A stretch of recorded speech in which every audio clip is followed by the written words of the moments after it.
보시는 베드로 후서는요, 되게 눈물이 앞을 가려야 합니다. 여러분들의 그 정서가 너무 메말라 있어요. 이거 제가 그 학부 시절에 저희 그 조직 신학을 가르쳤던 교수님이 항상 저에게 했던 얘기 중에 하나입니다. 그분이 요즘에 저는 생각이 제일 많이 나는 것 같아요. 그분이 그 철학 전공이신데 인간은 누구인가, 이 부산 분이셨거든요. 고신대에 나오셔가지고 이렇게 말투도 저랑 좀 비슷했어요. 말도 예를 들면 뭐 김기한 씨 이렇게 부르면서 제가 한 번씩 여러분께 성대모사 했던 거, 제가 그분 한번 모시고 오고 싶은데요. 모시고 오면 여러분들은 다 주무십니다. 네, 그래서 제가 안 모시고 옵니다. 비싼 돈 들어가지고 그 모시고 왔는데 다들 뭔 소리야 또 이러면서 주무시기 뻔하거든요.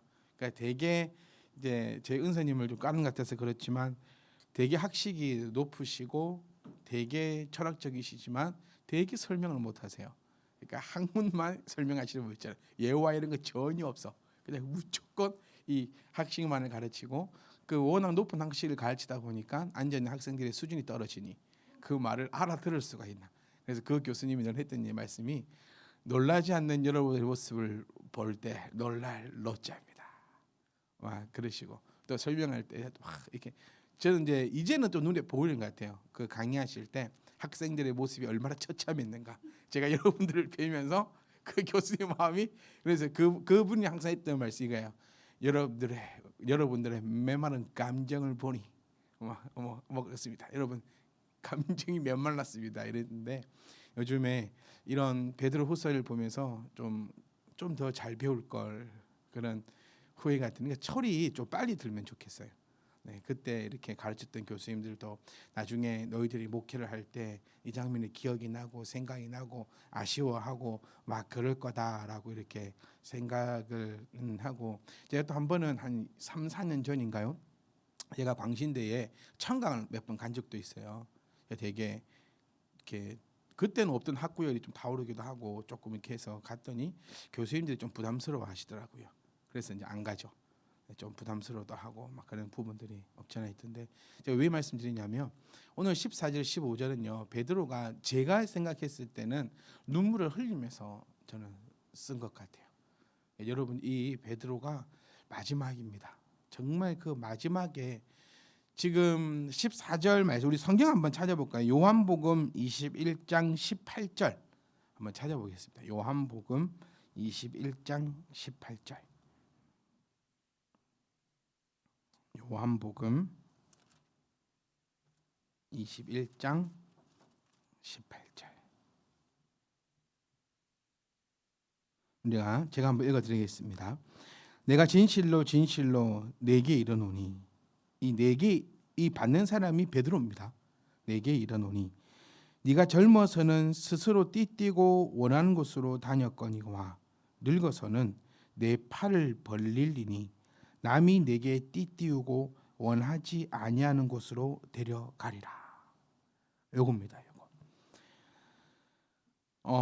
그러니까 본전은 베드로가 자신의 죽음을 임박함을 어떻게 알게 되었는가라는 것을 알려주는 겁니다. 우리 2절 13절을 우리가 함께 살펴보면서 베드로가 지금 이 장막이라는 것이 생명이라 했잖아요. 그 장막에서 떠난다라는 것은 내가 이제 곧 죽을 것이다라는 것을 얘기하는 것이고, 또 베드로는 어떻게 자신의 그 순교의 이 장면들을 미리 알게 되었냐면 금방 보셨던 요한복음 21장 18절입니다. 한 번만 제가 읽어드릴게요. 내가 진실로 진실로 베드로 네게 말한다. 네가 젊어서는 스스로 띠를 띠고 원하는 곳으로 다녔는데 늙어가지고는 내 팔을 벌리고 남이 내게 띠를 맬 것이고 원하지 아니하는 곳으로 너를 데려갈 것이다. 그러니 예수님은 이 시절부터 베드로가 십자가에 못이 박혀서 순교할 것을 예언한 것입니다. 그리고 베드로도 알았고 베드로를 따르는 모든 사람들 또한 베드로의 마지막 이 임종의 장면을 익히 알고 있는 것을 우리는 유추해 볼 수 있습니다.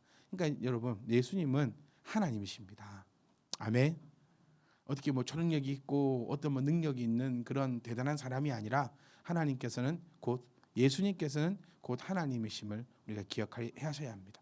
그리고 절대로 잊어서는 안 되며 그 안에서 우리가 살아가야 한다는 거예요. 그러니까 이제 베드로는 자기가 요한복음 말씀을 통하여서, 그러니까 요한복음 말씀을 통하여서라는 표현보다는 이게 더 정확한 표현입니다. 예수님을 통하여서 자기의 죽음에 대해서 알고 있었다는 거죠. 한번 상상해 보세요. 여러분들이 어떤 모습으로 어떻게 죽을지 알고 있다는 생각을 한번 해보십시오. 그 가운데서도 베드로는 믿음을 잃지 않고 그 길을 방황하지 않고 뚜벅뚜벅 걸어가고 있는 그 장면을 우리는 지금 한번 바라볼 수 있습니다. 베드로의 순교에 대한 예수 그리스도의 예언은 그의 임박한 죽음에 대한 암시가 되어서 본서의 수신자들에게도 잘 알려져 있다라고 우리는 다시 한번 더 바라보시고 이 14절을 다시 보겠습니다. 이는 우리 주 예수 그리스도께서 내게 지시한 것 같이, 여기서 정말 멋있는 표현이요, 지시했다라고 표현하고 있습니다. 그러니까 베드로에게 주님이 뭘 지시하셨냐면 순교를 지시하셨다라는 거예요. 너무 멋지지 않습니까? 저는 소름이 돋고 눈물이 나요. 순교를 지시하셨대요. 그리고 그 지시에 베드로는 순종을 합니다. 그러니까 우리는 주님이요, 우리에게 이런 지시를 안 하길 원하잖아요. 네. 우리는 항상 주님이 나 좋은 쪽으로 인도하시기만을 바라지 주님 좋은 쪽으로 지시하는 것은 바라지 않습니다. 그러니까 이게 참으로 안타까워요. 그러니까 좀 우리가 정말 성숙한 신앙인이라면 주님의 지시하신 바를 따라서 나아갈 수 있어야 합니다. 근데 이게 쉽지가 않죠. 말처럼 이게 쉬운 거면 누구든지 다 갑니다. 근데 이게 말처럼 참 쉽지가 않아요. 그러니까 내가 소원하는 바, 그러니까 여기 딜레마에 우리는 항상 빠져 있습니다. 내가 소원하는 바를 예수님께서 이루어 주시면 좋겠어요.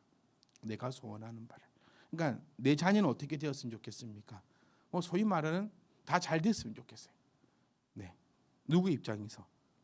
내 입장에서. 아무도 우리 자녀 가운데서 순교하는 자가 있으면 있기를 원하지 않아요. 우리는. 우리 입장에서 다 잘 됐으면 좋겠어요. 그런데 주님은 그렇지 않다는 거예요. 그러니까 이 딜레마에 우리는 항상 빠져 있습니다. 그러니까 주님은 나의 소원을 들어주시는 분인가? 아니면 내가 주님이 지시하는 것이 무엇이 되었든지 간에 그 지시한 길로 걸어가고 있는 자인가? 항상 이 안에서 몸부림을 치고 있는 것이 사실입니다. 목회자 또한 여러분 마찬가지입니다. 저는 이 목회자에 대한 환상을 좀 많이 깨는 편인 것 같아요. 여러분들에게. 그래서 어떤 분은 저에게 스스로의 무덤을 스스로가 판다라고도 표현을 해주시더라고요. 목회자는 좀 신비감도 있어야 되고 근접할 수 없는 그런 어떤 아우라가 있어야지만 성도들 간의 그 일정한 관계가 유지가 되고 그게 목회자 스스로가 목회자를 보호하는 하나의 방편이다라고 선배 목사님들은 말씀하십니다. 그 말씀도 일리가 있는 거죠. 근데 저는 그것을 그 목사님이 스스로의 이런 것들을 파괴하고 결국에는 스스로가 상처가 되고 스스로가 무너질 수도 있다라고 조언을 해줬던 것도 기억이 나는데, 목회자도 여러분이 보실 때는 되게 어떻게 보면 그 목사님들이 성공을 하셨죠. 그 작전에 대해서. 근데 목회자를 바라볼 때 되게 특별한 것 같고 어마어마한 것 같고 막 이러고 저러고 그런 생각을 하실 수 있는데, 목회자도 똑같습니다. 늘 딜레마에 빠져 있어요. 내가 주님이 지시한 이 길을 걸어가야 하는가, 아니면 내가 내 편한 대로 내 하고 싶은 대로 이렇게 가야 하는가. 늘 그 딜레마에 빠져 있습니다. 왜냐하면 인간이니까요. 네, 늘 어쩔 수 없는 같은 죄인이고 같은 인간으로서 하나님께서 지시한 길이 딱 다른 점은 이거 하나인 것 같아요. 목회자하고 성도하고 딱 다른 점 하나는 그래도 지시한 길을 의식적으로 걸어가려고 하며 목회자가 되는 거고, 그래도 조금 내가 편안한 삶을 내가 원하는 쪽으로 삶을 가겠다 하면은 그냥 성도가 되는 것 같아요. 근데 뭐가 맞냐, 뭐가 틀리냐라고 말할 수 없지만 일단 우리가 성경을 통해서 알아보고 찾아볼 수 있는 것은 성도라고 한다면은 내가 원하는 곳으로 주님을 끌고 가는 자가 아니라 주님이 원하시는 곳으로 가는 것이다라는 거예요. 이런 좋은 구절이 있더라고요. 우리가 이제 나이가 들면 들수록 부모님에 대한 생각을 많이 하게 되고, 예전에는 못했던 효도를 한다고 부모님들을 모시고 유럽으로 많이 여행을 간대요. 부모님 평균 나이가 70대가 넘어서. 그러니까 이제 한 자녀가 한 4, 50대 되면은 부모님들은 70대, 80대 정도 될 거고, 4, 50대 되면 자녀가 4, 50대 되면 그래도 어느 정도 기반을 잡았다라는 얘기가 들을 수 있으니까 모시고 유럽 여행을 많이 가는데, 유럽 여행 가서 대부분의 부모님들은 의자에 앉아 계신답니다. 네. 광장에도 못 가고 산에도 못 가고, 그러니까 대부분 앉아 계신대요. 왜? 힘이 들어서. 그래서 한 설문조사를 한번 했더니 부모님들이 그 유럽 가는 거 말고 그냥 집에서 맛있는 거 먹고 떡 사 먹고 함께 어울려 있는 것이 그냥 더 좋다. 그러니까 누구를 위한 뭐 효도 여행인가 이런 내용들이 있더라고요. 그거하고 마찬가지입니다. 주님께서 원하시는 것은 주님이 원하시는 방법대로 성도가 그 걸음을 걸어가는 것임을 우리가 꼭 기억하셨으면 합니다. 베드로는 그 걸음을 걸어간 겁니다. 지시한 것 같이 나도 나의 장막을 벗어날 것이 임박할 줄 암이라. 그러니까 우리도 우리의 장막을 벗겠죠. 그러니까 어떤 유명한 사람이 이 얘기를 했습니다. 제가 사람 이름까지 기억하고 있으면 더 멋있을 텐데 사람 이름을 기억을 못해가지고, 태어나는 것은 내가 스스로 결정할 수 없었고 내가 어떻게 할 방법이 없었지만, 죽음은 어느 정도 내가 스스로 선택할 수 있고 판단할 수 있대요. 그러니까 우리가 이제 준비해야 될 것은 나의 죽음의 모습이 어떠할 것인가라는 것입니다. 그러니까 우리의 기도 제목이요, 여러분. 우리 그 얘기 하잖아요. 10대 때 어린아이일 때부터 배우자를 위해서 기도하고 또 나은 삶을 위해서 기도하라라고 하는 것처럼, 이제 우리 정도 되면 우리 여기 계신 어른들 이제 기도는 내가 가는 그 순간도 기도해야 될 줄 압니다. 그러니까 비참한 죽음이 아니었으면 좋겠어요. 그러니까 뭐 길거리에서 객사를 한다거나 아니면 죽는 그 순간에 안 죽으려고 발버둥을 친다거나 뭐 주님이 없다고 얘기한다거나 그 죽음을 두려워한다거나 그런 일들이 그리스도 안에는 없어야 될 줄 믿습니다. 그러니까 이런 얘기가 하나 있었어요. 어떤 유명한 목사님이 계셨는데 임종이 참 안 좋았어요. 죽음을 너무 두려워하신 거예요. 죽지 않으려고 발버둥 쳤고, 나 살려달라고 발버둥 치고, 나는 죽기 싫다고 발버둥을 쳤던 목사님이 계세요. 엄청 유명한 목사님이세요. 근데 또 어떤 분은 그 죽음을 받아들이며 정말 영광스럽게 찬양하면서 온 자녀들이 보는 앞에서 천국에서 다시 만나자 하고 이렇게 임종을 맞이하시는 분 계시고, 그러니까 여러분들은 어떤 모습이시렵니까? 그러니까 우리가 질병에 너무 걱정할 필요는 없어요. 네, 저는 늘 여러분께 말씀드리고 싶은 것이, 이 건강을 염려하지 말고 내 영혼을 염려하십시오. 우리의 몸은 잠시 잠깐, 베드로 제가 하는 말이 아니고 베드로가 우리에게 가르친 겁니다. 이 몸은 장막이다. 장막은 뭡니까? 이 표현이 너무 좋아요. 장막은 뭐죠? 캠핑이 암만 좋아도 텐트에서 100년은 못 삽니다. 그렇죠? 아무리 쓰러져가는 초가집이라도 그 집이 좋은 거예요. 그러니까 장막이라는 것은 이 사람들한테는 너무나 귀에 쏙쏙 들어오는 겁니다. 장막, 성막을 얘기하죠. 출애굽 시대 때 자기네들이 임시로 살고 있던 그 텐트를 얘기하는 겁니다. 그러니까 나의 장막이라고 표현하는 것처럼 이 지금 육신은 이 땅에 살고 있는 것은 잠시 잠깐 있을 장막일 뿐이다. 이 장막에 누가 돈을 들이겠냐는 거예요. 장막은 비만 안 세면 됩니다. 이걸 좀 기억하셨으면 좋겠어요. 장막은 비만 안 세면 돼요. 네, 바람 불 때 안 넘어지게만 하면 됩니다. 근데 거기다가 장막에다가 문 놈의 돈을 투자하고 리모델링을 하고 난리를 치겠습니까? 장막은 뭐일 뿐이다? 장막일 뿐이다. 이거 오늘은 이 명언입니다, 여러분. 이거는 저의 말인 것 같습니다. 장막은 비만 안 세우면 돼요. 네, 그거면 족합니다. 그리고 그 장막을 잠시 잠깐 사용한 후에 우리는 어디로 가죠? 집으로 들어가는 겁니다. 캠핑은요, 집이 있을 때 재밌어요. 애들 한번 생각을 해봐. 아빠랑 캠핑을 갔는데 우리는 갈 집이 없어. 텐트가 내 집이요. 그러면 그 텐트가 즐겁겠어요? 텐트 생활은 미치는 겁니다. 네. 텐트가 뭐 1,000만 하면 뭐해? 갈 집이 없는데. 그런데 갈 집이 있으면 차에서도 잡니다. 요즘 그 유튜브 보면은 길거리에서도 자더라고. 산에, 저는 왜 그런지 모르겠어요. 힘들게 산에 거리 기어 올라가 가지고 거기다가 비닐 한 개 치고 거기서 잠을 왜 그런지 모르겠는데 그렇게도 해요. 근데 그 사람이 왜 그럴 수 있냐면 내일 돌아갈 집이 있기 때문에. 그러니까 우리가 이 땅에 살아갈 때 여러분 비만 안 세면 돼요. 이거를 좀 다 기억하셨으면 좋겠어요. 비만 안 세면 돼요. 네, 내 집이 좋으니까요. 그러니까 베드로의 이 고백이 너무너무 좋은 고백이에요.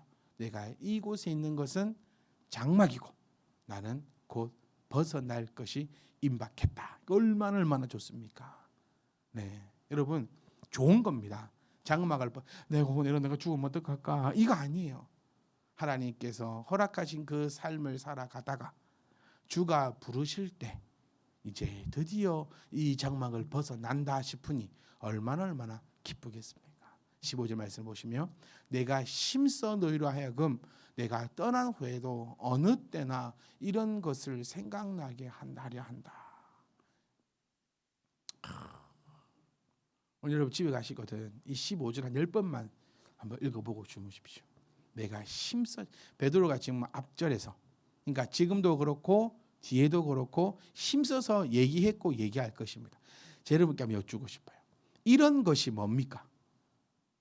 자, 이거 딱 맞추면 이제 마치 다시 한번 정리해보고, 내가 힘써가지고 너희에게 이렇게 말하는 그 이유는 너희가 내가 떠난 후에도, 내가 죽고 난 후에도 어느 때나 이런 것이 생각나가지고 너희를 이끌고 갔으면 하는 마음에서 내가 정말 온 힘을 다 짜가지고 너희에게 지금 이렇게 말하고 있다라는 거예요.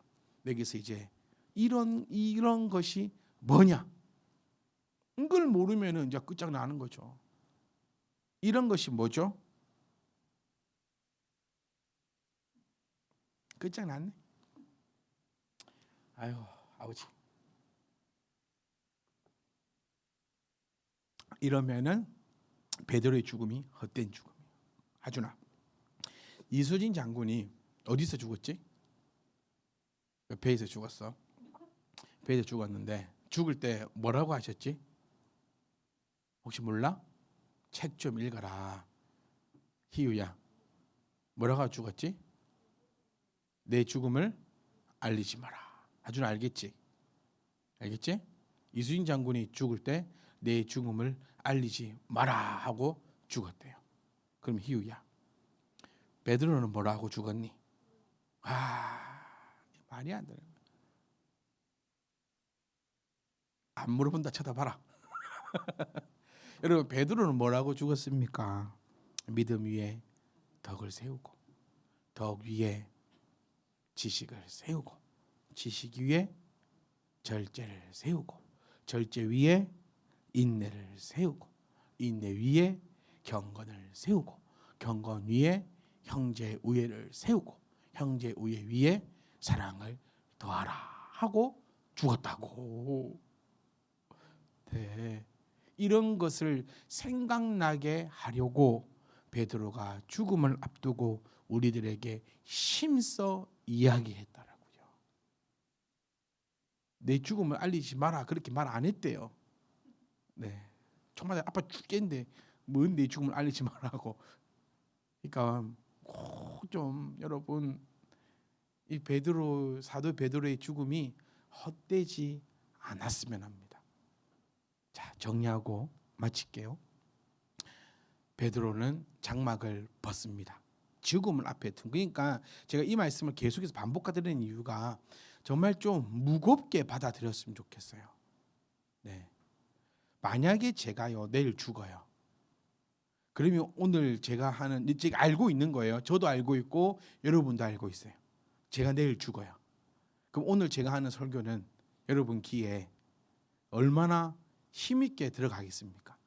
그리고 다른 분은 몰라도 여기 계신 분들은 다 울고 계실 거라 저는 그렇게 생각을 해요. 다른 분들은 모르겠지만 여러분들은 제가 내일 죽는 걸 다 알고 제가 마지막 설교를 하고 있다면 여러분들은 지금 펑펑 울고 계실 것이며 이 말 한마디라도 놓치지 않으려고 길을 열고 마음에 새기면서 그 정말 인생에 있어서 제 목소리가 절대로 잊혀지지 않을 겁니다. 그렇죠? 네, 똑같은 거예요. 베드로가 그런 것입니다. 이렇게까지 하면서 우리에게 힘써서 이야기하는 것은 내가 떠난 후에도 결단코 어느 때든지 간에 이런 것을 생각나게 하려 해가지고, 생각나면 어떻게 되죠? 생각나면 내 행동이 움직여집니다. 이거 분명한 거예요. 그래서 배우는 것이 중요하다라고 하는 겁니다.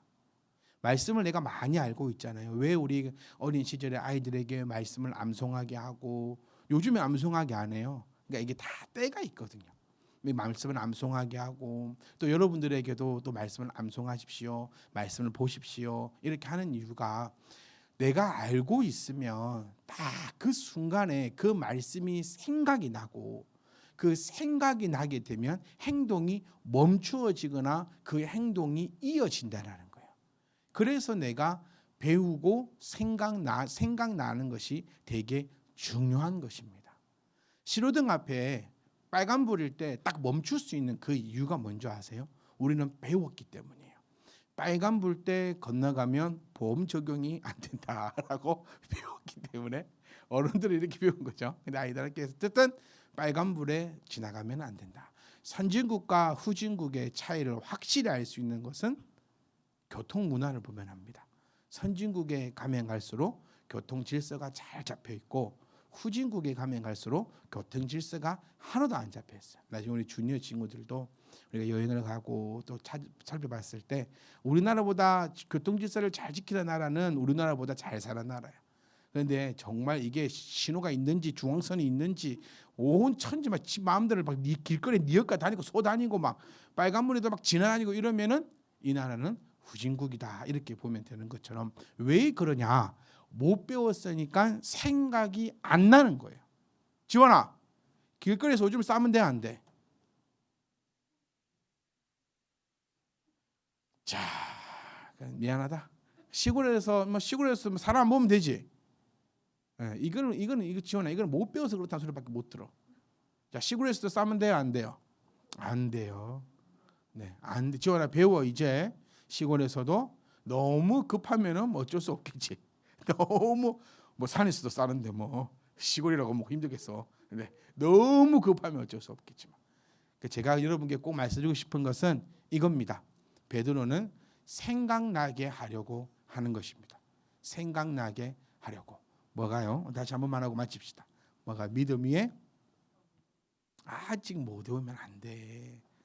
아직 못 오면, 자, 믿음 위에 덕을, 덕 위에 지식 위에 절제 위에 인내 위에 경건, 경건 위에 형제 위에, 형제 위에 사랑을. 이것이 생각나게 할 것이고, 필요한 그 순간, 결정적인 순간에 이 말씀이 우리 안에 있다면 우리의 행동을 이 생각나게 하는 이 믿음이 우리를 붙잡아 줄 것입니다. 그를 위해서 베드로는 자신의 그 죽음을 앞두고 할 일이 얼마나 많았겠어요. 그런데도 이 글을 남기고 우리에게 생각나게 하려고 하는 이 놀라운 은혜가 우리 가운데 정말 넘쳐서 베드로의 이 마지막 당부가, 하나님의 이 아름다운 말씀이 우리 가운데 아름답기를 주의 이름으로 축복합니다.